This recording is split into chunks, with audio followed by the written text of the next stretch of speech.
El cumplir con el deber privado y fundamentalmente público no merece agradecimiento alguno. Basta con la satisfacción de haber cumplido con ese deber y de gozar del aprecio de la comunidad a la que uno ha servido. De manera que a mí ustedes no tienen nada que agradecerme. Soy yo el que tengo que agradecerles el haberme permitido ser su alcalde 19 años. El haberme permitido ver cómo ustedes, los guayaquileños de corazón de todas las provincias del país y los guayaquileños de nacimiento, demostraron amar a Guayaquil, defender a Guayaquil, construir Guayaquil. Los empresarios, diría yo, en un sentido más lato, han cumplido con lo suyo, que es fundamental: arriesgar, creer, invertir, producir, generar empleo, crecimiento y también recaudación para el Estado. Yo creo en eso y por eso he luchado y lo haré siempre junto a ustedes, porque sin empresa privada no hay comunidad exitosa. Sin empresa privada, nacional e internacional, no hay país propiamente dicho, no hay progreso. La empresa privada tiene para muchos una contraparte: el Estado. El Estado indispensable, un Estado regulador que administre poco y gobierne mucho, jamás autoritario o peor totalitario. Pero hay otra contraparte de la cual poco se habla y espero que se comprenda: el pueblo.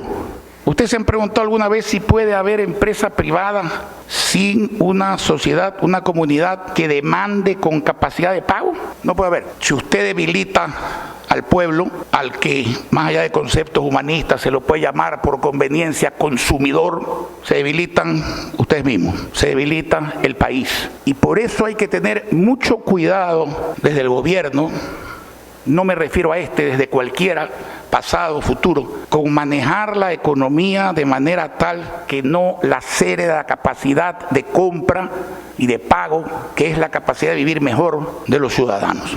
Eso es definitivamente fundamental. Yo sé, comprendo, no entiendo que en momentos de crisis exista desasosiego, confusión, pero los empresarios no pueden caer en eso. La economía privada y pública es distinta, en parte, fundamentalmente no, porque para que sea buena tiene que ser exitosa. Y cuando ustedes tienen problemas en sus negocios, los analizan con frialdad, estudiando, resolviendo, siendo coherentes y cuidando no solamente la forma, sino el fondo. Hay que hacer lo mismo cuando ustedes analicen la política del Estado, la política del gobierno de turno. Pero yo siempre prefiero decir Estado, porque el Estado es permanente, como es la empresa privada, como debe ser la empresa privada, y como de suyo es la población. Sin duda, en un momento de crisis, la liquidez, que es un asunto formal, se convierte por su gravedad, cuando es iliquidez, como la que vivimos, en un asunto de fondo. Un amigo mío ya fallecido me dio, y no era economista, por cierto, me dio una excelente definición de liquidez. La liquidez es lo que entra, lo que sale y lo que queda. Y cuando en vez de quedar falta, usted está quebrado técnicamente, al menos desde el punto de vista de liquidez, aunque no sea de solvencia. Cuando eso pasa, veo una teoría Nobel. Yo respeto todos los criterios y todas las ideologías. Personalmente no creo en la izquierda ni en la derecha, creo en la ideología del bienestar, que es la ideología del éxito, de servir a la gente cambiándole para bien su vida. Pero respeto al que piensa lo contrario. Yo pienso que la salida es por el lado del crecimiento. Hay quienes piensan y lo dicen que ante una situación difícil la salida es escoger entre un mal que se llama endeudamiento y otro mal que se llama impuestos. Y como cuando uno está quebrado es difícil endeudarse porque es difícil que le den crédito, al menos en condiciones aceptables, entonces la salida resulta ser el impuesto. Les repito, yo no creo en eso. Y permítanme un comentario conceptual. No es lo mismo subir impuestos, más impuestos que más recaudación. En una economía en crisis, si usted pone más impuestos, recauda menos. ¿Quieren un ejemplo? Mejor una conclusión. Hace horas oficialmente se reconoció que el SRI no había alcanzado su meta de recaudaciones por la crisis. Si a ustedes añaden a eso más impuestos, veremos desgraciadamente los resultados de recaudación. se pone 550 millones de impuestos al sector privado y se dice es a los que más tienen. A mí personalmente me molesta eso. Yo creo que la prosperidad no se debe castigar, se debe premiar. Es como una especie de vergüenza que hay que sentir por progresar. Pero además, eso no es verdad.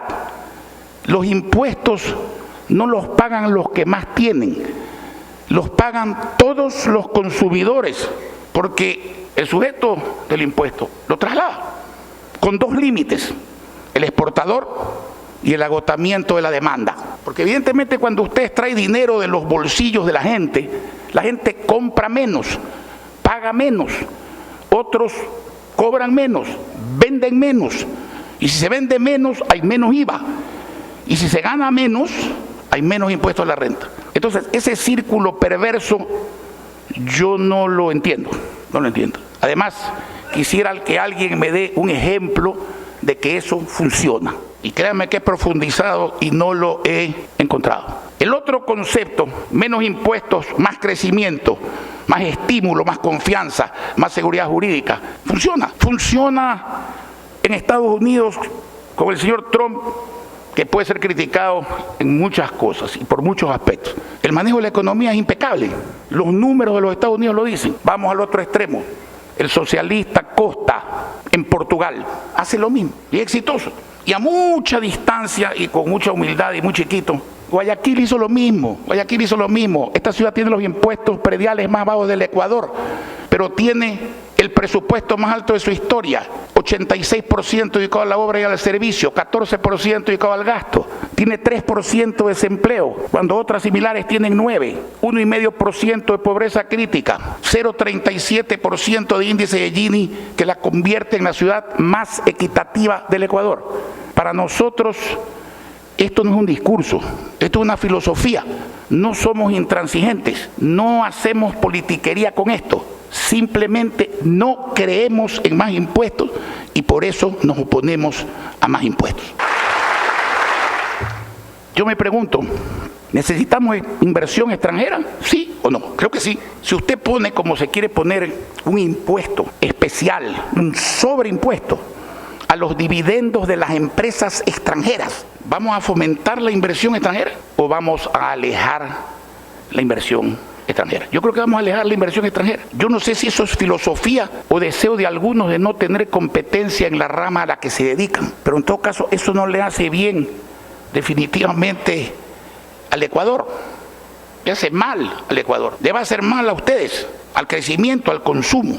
Era importante dejarlo claro. Es cierto aquello de que no nos queda otro camino que el de los impuestos para efectos de la liquidez. Hablaré brevísimamente, porque no me gusta ser crítico sin ser propositivo de los problemas de fondo. No, yo pregunto, la deuda china, cara, casi usurera, que proviene de proyectos, salvo excepciones, sobrepreciados, de proyectos, salvo excepciones, que tienen problemas de funcionamiento. No se puede prepagar, cambiar por una más barata, y eso es liquidez a mayor plazo, y eso es liquidez. Y ustedes miran, y bueno, ¿y con qué garantía? ¿Con qué garantía? Con la misma que tienen los chinos, con el petróleo. Porque si usted cancela una deuda con plata de otro acreedor, le pasa la garantía y no ha creado ningún impuesto y obtiene liquidez. Si hay cartera petrolera, no es lo mismo que prevender el petróleo, cuidado. Cartera petrolera es un factoring petrolero. Usted tiene cartera en el activo, vende esa cartera, lo hace efectivo, genera liquidez sin endeudarse. Yo no soy de los que creo ese proverbio que dice que Dios inventó a los economistas para que los meteorólogos no queden mal. Pero sí creo que hay macroeconomistas que no comprenden bien de qué se trata esto. Los subsidios. Claro que hay que quitar el subsidio al contrabando, el subsidio a la gente pudiente, por cierto. Pero entonces, ¿por qué se mezcla con quitarle el subsidio al productor agrícola? Ya voy a hablar de eso. ¿Por qué se mezcla con quitarle el subsidio al transportista urbano, que no es quitárselo al transportista urbano, sino aumentarle el pasaje a una persona que no tiene trabajo o que gana $394, que tiene que transportarse con 2 buses para ir y 2 buses para regresar, con una madre enferma, con un hijo que no trabaja y que también tiene que pagarle el transporte, para llevarlos a pagar el 20 o 25% de su salario en transporte? Eso no solo que no es humano, hay que ser pragmático, eso no es posible. Tal es que no es posible, yo no justifico jamás el vandalaje, pero el disgusto social lo justifico. Hay gente que dice 10 centavos, claro, el que tiene muchos centavos no sabe lo que valen 10 centavos multiplicados hasta llegar al 20 o 25% de un salario de quien gana $394. ¿Y qué sucede? Que por buscar lo imposible se quedan sin lo posible y sacrifican una liquidez que era muy sencilla de obtener sin resucitar fantasmas. Yo creía que eran fantasmas, creía que el FUT había dejado, no de existir y debe existir y es democrático que exista, había dejado de tener una presencia vigorosa para impedir un desarrollo normal de la convivencia civilizada del país. El último paro exitoso de los transportistas fue hace 35 años. Acaban de recobrar su éxito con fuerza hace poco. Porque, señores, además estas cosas se hacen con liderazgo. Decía el amigo liderazgo humanista, por cierto. El liderazgo humanista entraña el ejercicio mesurado de la autoridad. Cuando no se tiene eso, las cosas no marchan bien. Estaba en Cuenca el otro día y recordaba a los cuencanos una expresión de un gran patriota, Julio Mato Bello, que dijo un día: qué crueles son los gobiernos débiles. Y eso es una verdad absoluta. Entonces hay cómo hacer liquidez sin subir impuestos.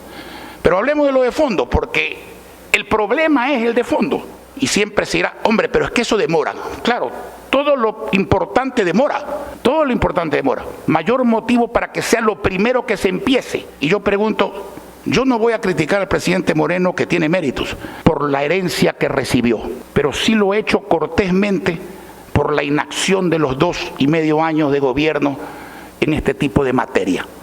¿Dónde está la reducción del tamaño del Estado? No hay reducción del tamaño del Estado. Y el sistema no puede ser Estado que farrea empresarios y pueblos que pagan. No es así. Algunos dicen hay déficit porque no hay impuestos. No, hay déficit porque hay despilfarro.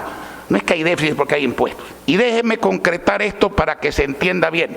Supongamos que hubiera pasado el decreto 883, que era necesario focalizando el subsidio y dejándolo en quien había que dejarlo. Y para quien diga que eso no se hace y le gusta la tecnología, pueden estudiar un poco lo que se llama la tercera placa para que vean que sí funciona. Si hubiera pasado ese decreto y hubiera pasado la ley que no pasó hace unos días, el Estado, según dice el gobierno, hubiera recaudado 1.400 millones de dólares al año por una y 800 por otra. 2.200 millones de dólares. ¿Ustedes saben cuánto gasta el Estado en salarios mensualmente? 870 millones de dólares. Dividan lo uno para lo otro, 2 meses, 15 días de salario. Eso es lo que significan 2.400 millones de dólares. Todo lo que hacemos en el Guayaquil de hoy se hace con menos de 1.000 millones de dólares al año. Todo lo que hacemos aquí, con menos de 1.000 millones de dólares al año. 1.000 millones es mucha plata, aún en el mundo de hoy día. Pero cuando se relativiza, entonces 2.200 millones se convierten en 2 meses y medio de salario. ¿Se soluciona algo con eso? No, hay que solucionar lo de fondo. El problema del leucémico no es la transfusión de sangre, es que tiene leucemia. Si no lo intervienen en la médula y se cura, se muere. Usando mucha sangre o menos sangre, se muere. Segundo, renegociar la deuda. Ya he dicho más o menos cómo. No solamente en el mundo hay plata el Fondo Monetario Internacional. Yo no critico al Fondo Monetario Internacional por la cantidad que presta, por el interés que cobra ni por el plazo que da, que son convenientes, sino por las condiciones en que se desenvuelven esas negociaciones. En el Ecuador, 21. ¿Ha habido resultados alguna vez de esas negociaciones? Tenemos el Estado más grande de la historia, la deuda más grande de la historia y una economía que, gracias a Dios, no es la más pequeña de la historia, pero que no es lo grande que debería de ser. Hay en el mundo dinero al que también hay que acceder con habilidad. No se resuelven las crisis heterodoxas con libros ortodoxos de teoría. Quien tiene en su vida un negocio y ha sufrido lo que es falta de demanda, falta de crédito, sabe, tiene la práctica de hacer lo que tiene que hacer. El que solo sabe cobrar un cheque cada quincena y cuando no hay plata se la saca al pueblo del bolsillo, no sabe eso, desgraciadamente. Tercero, no hay que vender las empresas públicas, pero sí hay que concesionarlas, pues, para en vez de poner plata, sacar plata, para en vez de contratar trabajadores que se contraten en la empresa privada concesionada, para que la gente tenga buenos servicios, servicios baratos. Aquí también lo hemos hecho. Hay concesiones, voy a poner una. Dos, la vía de la producción, Quito, Santo Domingo, Quevedo, Babahoyo, Luján, Guayaquil, Machala. Esa vía debía estar concesionada hace rato. No es solo culpa de este gobierno, de los anteriores también. ¿Por qué no está concesionada? No tienen que poner un centavo para eso. Aquí hicimos el dragado que era imposible, 98 kilómetros, sin que le cueste un centavo al pueblo de Guayaquil, al pueblo ecuatoriano, al gobierno, al municipio. Lo pagaron unos navieros. ¿Y por qué? Porque profundizando el canal, por el calado ganaban más dinero. Empezamos juntos. En menos de un año vamos a terminar esa obra, en enero del próximo año. El puente sur es el puente del Ecuador. Por ahí entrarían y saldrían el 84% de las mercaderías que se exportan y se importan no petroleras al Ecuador. Lo mismo, ni siquiera ha sido convocado, se cayó la convocatoria. Seguridad jurídica para la inversión, estímulos para la inversión. No hay estímulos, hay castigo. Se sigue discutiendo el castigo a los dividendos de la inversión extranjera y después se llama al inversionista extranjero. El inversionista va donde le conviene, donde lo estimulan, donde lo respetan, no donde lo irrespetan y donde lo castigan. El agro ecuatoriano, no hay crédito, no hay tecnología, no hay comercialización, hay impuestos a la producción, en vez de que existe impuesto a la renta solamente. Yo me pregunto, un tractor, un rompló, la urea, el pesticida, el herbicida, tienen que tener 5% de IVA. Cuando alguien compra eso, está sacando la plata del país o la está cambiando por un instrumento de producción, de trabajo y de crecimiento. Por Dios, señores, la manía impuestera no nos va a llevar a ninguna parte que no sea a donde no queremos ir. La producción, ustedes han visto Colombia en producción de petróleo. ¿Cómo empezamos y cómo estamos? Hace 5 días salió un artículo, los próximos 4 años va a decaer la producción de petróleo ecuatoriano. Y los señores de Petroecuador se dan el lujo de poner una fórmula para el precio del combustible, que dice que es el precio del combustible ecuatoriano se fija por el costo de producción de Petroecuador. Premio Nobel a la ineficiencia. Coma, más tributos, coma, más una utilidad que va de 0 al 100%. Eso decía el decreto 883, no mercado libre. Mercado libre de combustible es precio, costo, flete, almacenamiento. Se acabó. ¿A dónde nos llevan con eso? ¿A dónde quieren llegar? A Italia, $1.80 el litro de gasolina, pero por lo menos los italianos son sinceros, dicen este es el precio de la gasolina y el resto es tributo, o sea, un Estado que pasa de subsidiar a ser subsidiado. La seguridad social, 20% del salario de todos los que contribuimos al seguro social desde el sector público al sector privado, por toda la vida. ¿Qué es? Un impuesto al salario, y ni siquiera un impuesto útil, un impuesto que banquea la farra permanente, en vez de ser, como en otras partes del mundo, un instrumento de inversión, capitalismo popular, ahorro colectivo, empleo, crecimiento, y a través del crecimiento, recaudación. Que no digan que no proponemos, que solo criticamos. Hemos recibido como respuesta, cuando ustedes sean gobierno, pongan en práctica sus magníficas ideas. No, el deber del ciudadano es expresar lo que piensa, ser propositivo, aunque no sea absolutamente nada. El problema de este país no es los que van a venir, es los que han hecho y dejado de hacer, los que se han ido y los que están. De ahí nace el problema. Y señores empresarios, con el cariño y el respeto que yo les tengo, no hay que ser cortoplacista, no hay que preguntar qué va a pasar en los próximos 4 años. En los próximos 4 años va a pasar algo muy sencillo. Va a haber un presidente bueno o un presidente malo. Los dos se van a ir. En la vida lo bueno pasa, desgraciadamente, y lo malo, felizmente, también pasa. Sus empresas no duran 4 años, son para toda la vida, como es el país. Lo que hay que luchar es por una política de Estado que nazca de ustedes y se sostenga en el tiempo y en el espacio de manera permanente. Esa es la única forma en que ustedes pueden defender y mantener la inversión, la producción, el empleo, el crecimiento y las rentas para el Estado. Y aquí se habló del Bicentenario. Sí, no es una fecha cualquiera, no es un conjunto de obras que son el marco en las que se celebra la gran obra, la que queremos mantener, acrecentar, por la cual hemos luchado defendiendo la herencia de libertad. La herencia, no la llamemos de independencia, de no dependencia. Pero la no dependencia y la libertad no es solamente política, es económica. Es terrible ser un dependiente político, pero es más terrible ser un dependiente económico. No se olviden nunca de una frase de un clásico de la economía, Adam Smith: jamás un hombre rendirá lo que puede rendir cuando trabaja para el Estado. Siempre lo hará cuando trabaja para sí mismo y para el sector privado.